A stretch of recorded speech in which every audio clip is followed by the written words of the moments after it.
എപ്പിസോഡിന്റെ opening സീനില് സാക്ഷാൽ മാതുര അവനവന്റെ third eye open ചെയ്യും. അവനിപ്പോ ആ ഇൻഫിനിറ്റി സുക്കിനോമി അത് കംപ്ലീറ്റ് ചെയ്ത് കഴിഞ്ഞു. അതേസമയം ഇവിടെ അപ്പൂപ്പ ഹൊക്കാഗെയും ഷിനോബികളും അവരെല്ലാവരും ചേർന്ന് ആ വുഡ്ജിപ്സുമായിട്ട് ഫൈറ്റ് ചെയ്തുകൊണ്ടേയിരിക്കുകയാണ്. അവർ കണ്ടിന്യൂസ് ആയിട്ട് ഒരുപാട് നേരം ഫൈറ്റ് ചെയ്തിട്ടും വുഡ്ജിപ്സുവിന് ഒരു പോറൽ പോലും ഏൽക്കില്ല. വൈറ്റ് സെറ്റ്സും ആണെങ്കിൽ അങ്ങനെ ഹായ് ആയിട്ട് നിൽക്കുകയാണ്.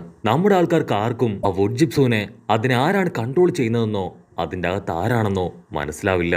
അപ്പൂപ്പ ഹൊക്കാഗെ വീണ്ടും വീണ്ടും പാർട്ടിക്കൽ സ്റ്റൈൽ ഉപയോഗിച്ച് അതിനെ അറ്റാക്ക് ചെയ്യാൻ ശ്രമിക്കും. പക്ഷേ ആൾ അതിന് ഓരോ തവണ ശ്രമിക്കുമ്പോഴും ആളുടെ പാർട്ടിക്കൽ സ്റ്റൈല് അതങ്ങനെ ബ്രേക്ക് ആയിക്കൊണ്ടേയിരിക്കും. വുഡ് സ്റ്റൈൽ ആണെങ്കിൽ വീണ്ടും വളർന്ന് പന്തലിച്ച് ഓരോരുത്തരെയും തല്ലി തല്ലി കൊല്ലുകയാണ്.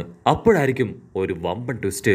ആ ഒരു വുഡ് സ്റ്റൈല് അത് പതിയെ പതിയെ ഇപ്പൊ താഴേക്ക് വീഴാൻ തുടങ്ങും. അപ്പൂപ്പ ഹൊക്കാഗെയാണെങ്കിൽ ഒന്നും മനസ്സിലാവില്ല. ഇവിടെ എന്താ സംഭവിക്കണേ, ശരിക്കും എന്താ ഉണ്ടായെന്ന് പറഞ്ഞ് അവരങ്ങനെ വണ്ടറടിച്ച് അതിനെ നോക്കി നിൽക്കും. ഉടനെ വൈറ്റ് സെറ്റ്സ് പറയും, ഞങ്ങളുടെ ബോസ് സാക്ഷാൽ മാതുര, അദ്ദേഹത്തിന്റെ ശ്രമം അത് ഫലിച്ചു കഴിഞ്ഞു. ഉടനെ എല്ലാവരും ടെൻഷനായി മുകളിലേക്ക് നോക്കും. അപ്പോഴായിരിക്കും മാതുര ക്രിയേറ്റ് ചെയ്ത ആ കല്ലുമഴ അത് താഴേക്ക് വീഴുന്നതായിട്ട് അവര് കാണാം. ഷിക്കമരു ആണെങ്കിൽ അത് കണ്ട് വണ്ടറടിക്കും. ഷിക്കമരു പറയും, ആദ്യം നയൻറ്റയിലെ പവർ നമുക്ക് നഷ്ടമായി, പിന്നീട് ആ വുഡ്ജിപ്സു അത് താഴേക്ക് വീണു, ഇപ്പൊ ഇതാ ഒരുപാട് കല്ലുകളൊക്കെ നമ്മുടെ നേർക്ക് വരികയാണ്. വിങ്കിൾസ് ഒന്നൊന്നായിട്ട് താഴെ വീഴുമ്പോഴായിരിക്കും കിബ ഒരു കാര്യം കാണുക. കിബ നിലവിളിച്ചു പറയും, ഷിനോ മുകളിലേക്ക് നോക്ക്. ഉടനെ എല്ലാവരും അത് കേട്ട് മുകളിലേക്ക് നോക്കും. അപ്പൊ അവര് കാണും ആ ഇൻഫിനിറ്റി സുക്കിനോമി അത് ക്രിയേറ്റ് ആവുന്നത്. കുട്ടപ്പനുടനെ 7 റസംഗൺ ഷുരിംഗം ക്രിയേറ്റ് ചെയ്ത് ഒരുപാട് റിങ്കിൾസിനെ തകർക്കും. അതേസമയം സാസുക അവന്റെ സുസാന ഉപയോഗിച്ച് ഇപ്പൊ ഇൻഫിനിറ്റി സുക്കനോമി അത് ചെക്ക് ചെയ്യാൻ ആരംഭിക്കും. അടുത്ത സെക്കൻഡ് സാസുക അവനവന്റെ സുസാന പവർ ഉപയോഗിച്ച് നാറൂട്ടോയെയും ടീമിനെയും അങ്ങനെ കവർ ചെയ്ത് പിടിക്കും. പുറത്താണെങ്കിൽ ആ ഒരു റിങ്കിൾസ് അതങ്ങനെ പൊട്ടി തകർന്ന് ഓരോരുത്തരുടെ അടുത്തേക്ക് വീഴും. പാവപ്പെട്ട ജനങ്ങളും ഷിനോബികളും എല്ലാം തന്നെ അതിൽ പെട്ടുപോകും. അപ്പൊ വലിയൊരു നിലാവില് മാതുരയുടെ മുഖം അതങ്ങനെ വിസിബിൾ ആവും. മാത്രമല്ല അതിൽ പെട്ടുപോയവര് ഇപ്പൊ പുതിയൊരു വെളിച്ചം അവർക്ക് നേരെ വരുന്നതായിട്ട് കാണും. അവരെല്ലാവരും ഇപ്പൊ പരസ്പരം നോക്കും. അപ്പോഴായിരിക്കും അവരൊരു കാര്യം ശ്രദ്ധിക്കുക, അവരുടെ കണ്ണുകള് അതിപ്പോ റെനീങ്ങ കണ്ണുകളായി മാറിയിരിക്കുകയാണ്. കില്ലർ ബി, ഗാറ, ലീ അങ്ങനെ എല്ലാവരും മാതുരയുടെ ഇൻഫിനിറ്റി സുക്കനോമിയിൽ പെട്ട് കഴിഞ്ഞിരിക്കുകയാണ്. മറ്റൊരു ഭാഗത്ത് ഫ്യൂഡൽ ആർട്സ് അവരും കണ്ണു തുറന്ന് പരസ്പരം നോക്കും. അവരുടെ കണ്ണുകളും റെനീങ്കനായി മാറിക്കഴിഞ്ഞു. അവിടെയുള്ള ജനങ്ങളും മൃഗങ്ങളും അങ്ങനെ എല്ലാവരും മാതുരയുടെ ഇൻഫിനിറ്റി സുക്കനോമിയിൽ പെട്ട് കഴിഞ്ഞു. കട്ട് ചെയ്ത മാതുര അവൻ ഡീപ് ഫോറസ്റ്റ് എമറസ്റ്റ് എന്ന് പറഞ്ഞ് അലറാൻ തുടങ്ങും. ഉടനെ അവിടെ വലിയ വലിയ മരങ്ങള് അതങ്ങനെ ക്രിയേറ്റ് ആയി ഓരോരുത്തരെയും അതിന്റെ പാർട്ടിക്കിൾസ് റാപ്പ് ചെയ്യാനായിട്ട് ആരംഭിക്കും. ഷിക്കമരു, ഹിനട്ട, ഹൊക്കാഗെ ആന്റി എന്നിങ്ങനെ എല്ലാവരെയും അതങ്ങനെ റാപ്പ് ചെയ്തെടുത്ത് തൂക്കിയെടുക്കും. അവിടുന്ന് അങ്ങനെ കട്ട് ചെയ്ത നറൂട്ടോ അവനത് കണ്ട് ഷോക്കായി ഹിനട്ടയെ രക്ഷപ്പെടുത്താൻ അവളുടെ അടുത്തേക്ക് ഓടും. ഉടനെ സാസുക അവനെ പിടിച്ചു വലിച്ച് കുട്ടപ്പനോട് പറയും, ഇപ്പൊ നീ പോവാൻ പാടില്ല, നമ്മളെല്ലാവരെയും ഞാനിതില് കവർ ചെയ്ത് വെച്ചിരിക്കുകയാണ്. പുറത്തു പോയാ ഒരിക്കലും നമുക്ക് അവരെ പ്രിവെന്റ് ചെയ്യാൻ കഴിയില്ല. മാത്രമല്ല നമ്മളും ഇൻഫിനിറ്റി സുക്കനോമിയിൽ പെട്ടുപോകും. അതേസമയം ലോങ് ഷോട്ടില് ബ്ലാക്ക് സെറ്റ്സു അവനിപ്പോ നമ്മുടെ ആൾക്കാരെ കറക്റ്റായിട്ട് കണ്ടുപിടിക്കും. കട്ട് ചെയ്ത ഇവിടെ സാസുക അവൻ പറയും, നിങ്ങൾ ആരെങ്കിലും സുസാനയിൽ നിന്ന് പുറത്തു പോയാലോ, എന്റെ റെനീങ്ങം കണ്ണിന്റെ വിസിബിലിറ്റിയിൽ നിന്ന് പുറത്തായാലോ അടുത്ത നിമിഷം മാതുരയുടെ ഇൻഫിനിറ്റി സുക്കനോമിയിൽ നിങ്ങളും പെട്ടുപോകും. അപ്പൊ അതേസമയം മറ്റൊരു ഭാഗത്ത് ഹാസ്രാമയും ടോബുരാമയും അവരും വണ്ടറടിച്ച് ചുറ്റും നോക്കും. ടോബുരാമ ചോദിക്കും, എന്തുകൊണ്ടായിരിക്കും ഇതില് നമ്മൾ പെട്ടുപോകാത്തത്? ഇൻഫിനിറ്റി സുക്കനോമി അതിതുവരെ നമ്മളെ ബാധിച്ചിട്ടില്ല. അതേസമയം ആ വൈറ്റ് സെറ്റ്സു അതിപ്പോ രണ്ടായിട്ട് പൊട്ടിപ്പിളർന്ന് അതിൽ നിന്ന് സാക്ഷാൽ യാമുട്ടോ സെൻസായി പുറത്തേക്ക് വരും. അത് കണ്ട് എല്ലാവരും ഷോക്കാവും. തേർഡ് ഹൊക്കാഗെ ചോദിക്കും, യാമുട്ടോ നീ ആയിരുന്നോ ഇതിന്റെ അകത്ത് ഇത്രയും നേരം ഉണ്ടായിരുന്നത്? യാമുട്ടോയ്ക്കാണെങ്കിൽ ഒന്നും മനസ്സിലാവില്ല. തല പൊട്ടുന്ന വേദനയില് അവനിപ്പോ ചുറ്റും നോക്കും. ഞാനിപ്പോ എവിടെയാ, എനിക്ക് എന്താ സംഭവിച്ചെന്ന് പറഞ്ഞ് അവനാകെ ടെൻഷൻ അടിച്ച് നിൽക്കുകയാണ്. ഉടനെ തേർഡ് ഹൊക്കാഗെ അവന്റെ കൈ പിടിച്ച് പറയും, ഇത് ഞാനാണ് തേർഡ് ഹൊക്കാഗെ. ഉടനെ യാമുട്ടോ പറയും, എന്നെ മോട്ടോ അവനാണ് കടത്തിക്കൊണ്ട് പോയത്. ഇവിടെ എന്താ സംഭവിക്കണേ, യുദ്ധം അത് അവസാനിച്ചോ എന്നിങ്ങനെ ഒരുപാട് ചോദ്യങ്ങള് യാമുട്ടോ ചോദിക്കും. അതിന് തേർഡ് ഹൊക്കാഗെ പറയും, നീ ഇപ്പോ അതിനെക്കുറിച്ചൊന്നും ഓർത്ത് ടെൻഷൻ ആവണ്ട, എന്റെ കണ്ണിൽ തന്നെ കോൺസെൻട്രേറ്റ് ചെയ്ത് ഫോക്കസ് ചെയ്യ്. അത് കേട്ട് യാമുട്ടോ സെൻസായി ആൾ എന്തെങ്കിലും ചെയ്യുന്നതിന് മുൻപ് തന്നെ ആളും ആ ഇൻഫിനിറ്റി സുക്കനോമിയിൽ പെട്ടുപോയി ഇപ്പൊ ട്രീ വന്ന് അവനെ റാപ്പ് ചെയ്യാൻ തുടങ്ങും. യാമട്ടോ സെൻസൈ ഉടനെ ഒരു ഇല്യൂഷനിലേക്ക് പോവും. ആളുടെ പഴയകാല മെമ്മറീസില് ഒറോച്ചിമാറുവിന് വേണ്ടി ഒരു ടെസ്റ്റ് സബ്ജക്റ്റ് ആയിട്ട് ജീവിച്ചത്, അതിനുശേഷം ലീഫ് വില്ലേജിലേക്ക് എത്തിയത് എന്നിങ്ങനെ ഒരുപാട് കാര്യങ്ങള്.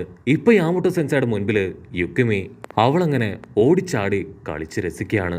യാമട്ടോ സെൻസൈ വണ്ടർ അടിക്കും, യുക്കിമി ഇവളെങ്ങനെ ഇവിടേക്ക് എത്തി? യാമട്ടോ സെൻസൈ വണ്ടർ അടിച്ച് യുക്കിമി തട്ടിക്കളിച്ച ഒരു ബോള് അത് കയ്യിലെടുക്കേണ്ട താമസം അതങ്ങനെ പൊട്ടിപ്പോവും. അതിനുശേഷം അവൻ അൻപു ബ്ലാക്ക് ഓപ്സിൽ ചേർന്നത്, കാക്കാഷിയെയും യുക്കിമിയെ കണ്ടുമുട്ടിയത് എന്നിങ്ങനെ ഒരുപാട് കാര്യങ്ങൾ അവന്റെ മുൻപില് അവനിപ്പോ കാണുകയാണ്. ആക്ച്വലി ഇത് മുഴുവൻ നടക്കുന്നത് ആ ഗെഞ്ചിപ്സുവില് അദ്ദേഹം പെട്ടുപോയതുകൊണ്ടാണ്. അവന്റെ മുൻപില് ഇപ്പൊ അവന് കാണാൻ സാധിക്കുക കാക്കാഷി ടീമും അങ്ങനെ വന്ന് നിൽക്കുന്നതാണ്. കാക്കാഷി യാമുട്ടോട് പറയും, നമുക്ക് എത്രയും പെട്ടെന്ന് ഒരു മിഷന് പോണം. അത് കേൾക്കേണ്ട താമസം യാമുട്ടോ ആണെങ്കിൽ അവന്റെ പഴയ അൻപു ബ്ലാക്ക് ഓപ്സ് ഡ്രസ്സിലേക്ക് മാറി അവനും മിഷന് പോവാൻ റെഡിയാവും.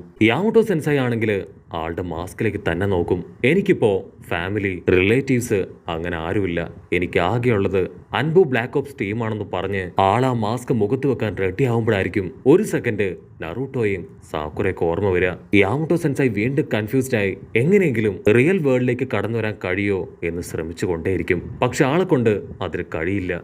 യാമുട്ടോ സെൻസൈ വീണ്ടും ഇപ്പൊ കണ്ണു തുറന്ന് മുൻപിലുള്ള കാക്കാഷി നോക്കും. കാക്കാഷി ജോനിയൻ ഡ്രസ്സിലാണ്. കാക്കാഷി ഇപ്പോ ആളുടെ കൈ നീട്ടി യാമുട്ടോ സെൻസൈക്ക് ഷെയ്ക്ക് ഹാൻഡ് കൊടുക്കാൻ തുടങ്ങും. അത് കണ്ട് യാമുട്ടോ സെൻസൈയും കൈ നീട്ടുമ്പോഴേക്കും ആ ഒറോച്ചിമാറുവിന്റെ പാമ്പ് അതങ്ങനെ ചാടി വീണ് കാക്കാഷിയെ കടിച്ചു പറിച്ച് താഴെയിടും. യാമുട്ടോ സെൻസായി ആണെങ്കിൽ ഇപ്പൊ കാക്കാഷി രക്ഷിക്കാൻ അവന്റെ പിന്നാലെ ഓടും. പക്ഷെ അപ്പോഴേക്കും കറുത്തിരണ്ട് ഒരു കുട്ടി യാമുട്ടോ സെൻസായിയുടെ കാലിൽ പിടിച്ച് വലിക്കാനായിട്ട് തുടങ്ങും. യാമുട്ടോ സെൻസായിക്കാണെങ്കിൽ തല പെരുത്ത് കയറും. അപ്പോഴായിരിക്കും മറ്റൊരു ഭാഗത്ത് നിന്ന് കുട്ടപ്പനും അവർ രണ്ടുപേരും യാമുട്ടോ സെൻസായോട് പറയാ, യാമുട്ടോ സെൻസായി നമുക്ക് എത്രയും പെട്ടെന്ന് കാക്കാഷി മാസ്റ്റർ രക്ഷിച്ച് തിരികെ പിടിക്കണം, ഞങ്ങളുടെ കൂടെ വായോ. ഉടനെ സായ് അവനവന്റെ പക്ഷിയില് അങ്ങനെ താഴ്ന്നു പറന്നു വരും. അവരെല്ലാവരും ആ പക്ഷിയുടെ ദേഹത്ത് കയറി കാക്കാഷി സെൻസായി രക്ഷിക്കാനായിട്ട് ഇപ്പൊ കബൂട്ടോയുടെ അടുത്തേക്ക് വരും.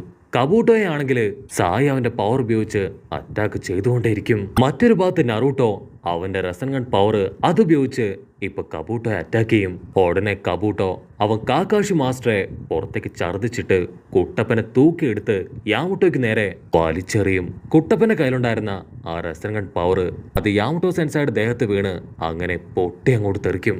ഒരുപാട് വേദനയിൽ പൊളയുന്ന യാമുട്ടോ സെൻസയെ അറ്റാക്ക് ചെയ്യാൻ കബൂട്ടോ അവൻ ഓടി അടുക്കും. പക്ഷെ കറക്റ്റ് സമയത്ത് സാസുക അവൻ ചാടി വീണ് ഇപ്പൊ കബൂട്ടോയെ അറ്റാക്ക് ചെയ്ത് അങ്ങനെ താഴെയിടും.